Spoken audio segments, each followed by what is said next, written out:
What if I told you that one of the greatest historians you've probably never heard of was an Arab adventurer who traveled the world 1,000 years ago? A man who journeyed from India to China, from Africa to Syria, all in the pursuit of knowledge. A man so influential, he's been called the Herodotus of the Arabs. His name was al-Masudi, and in the year 447 CE, he finished his masterpiece, a 30-volume historical encyclopedia called Muruj al-Dahab, or the Meadows of Gold and Mines of Gems. This wasn't just a dry list of kings and dates. This was a breathtaking collection of the stories, beliefs, science, and cultures of the 10th century world. It was the Wikipedia of its time. Sadly, most of this massive work is lost, but one volume, a summary of the whole thing, survived. Today, we are going to dive into the very first stories from this incredible book. We'll go back to the beginning of time as al-Masudi heard it, and listen to the tales that shaped the worldview of millions. So, let's begin. So, where does al-Masudi begin his grand story? At the very beginning, of course, but his account of creation is a fascinating mix of scripture and incredible cosmic mythology. He says that the first thing God created was water. Upon this water rested God's throne. Then God created smoke from the water, which rose up and was named heaven. Then he dried the water to make a single earth, and then split that earth into 7. But wait, what holds up this earth? According to the stories al-Masudi collected, the earth was placed on a giant fish. This fish rests on a giant stone. The stone is on the back of an angel. The angel stands on a rock, and the rock is supported by the wind. Al-Masudi even tells us what causes earthquakes. When the giant fish shakes, the whole earth trembles. The mountains, he says, were placed on top to keep it all steady. It gets even more incredible. He describes the 7 heavens, one above the other, each made of a different material. The first heaven, our sky, is made of green emerald. The second is made of white silver. The third is red ruby. The fourth is made of white pearls. The fifth is of red gold. The sixth is of yellow topaz. And the 7th heaven is made entirely of pure light filled with angels praising God. Before humans, the earth was populated by the jinn, beings made of fire. But they became corrupt and violent. So God sent an army of angels, led by one of the jinn named Iblis, to drive them away. For his service, Iblis was honored and raised to the heavens, but his pride would be his downfall.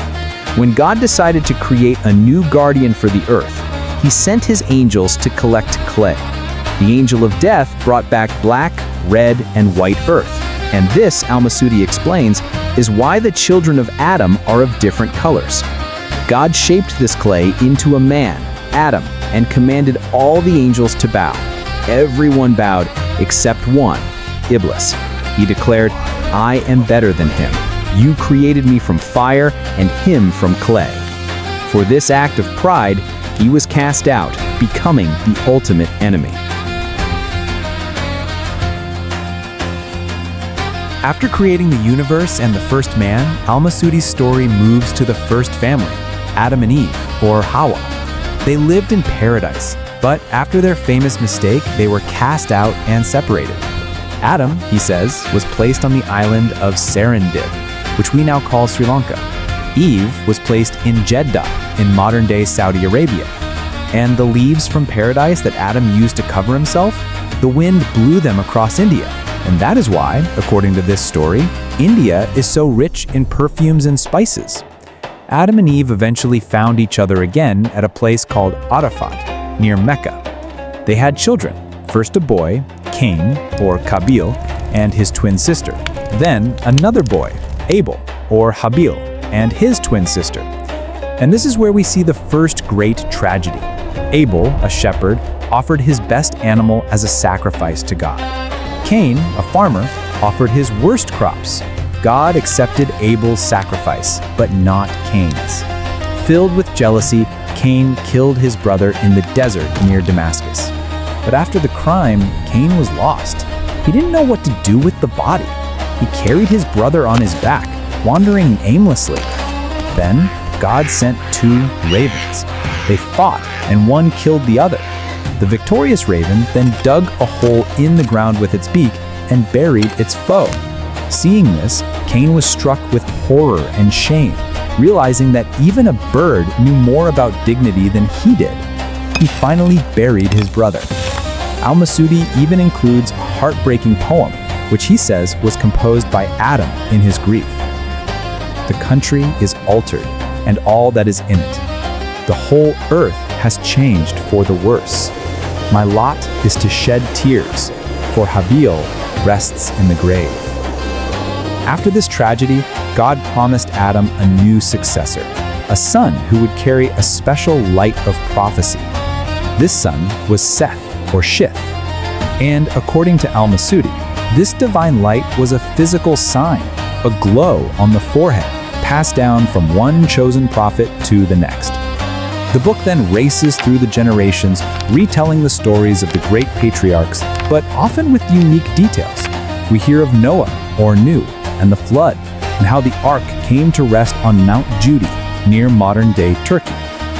We hear of Abraham, or Ibrahim, who as a young man rejected the worship of idols by looking at the stars, then the moon, then the sun, and realizing that a true God must be the one who created them all, not the celestial bodies themselves.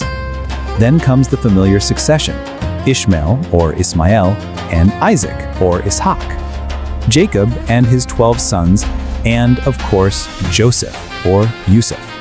Al-Masudi adds a fascinating detail about Joseph's death in Egypt. He says his body was placed in a stone coffin, sealed with lead, and thrown into the Nile. This section covers the long line of Israelite kings and prophets after Solomon, culminating in the destruction of Jerusalem by the Babylonian king Nebuchadnezzar, Bukhtanasar.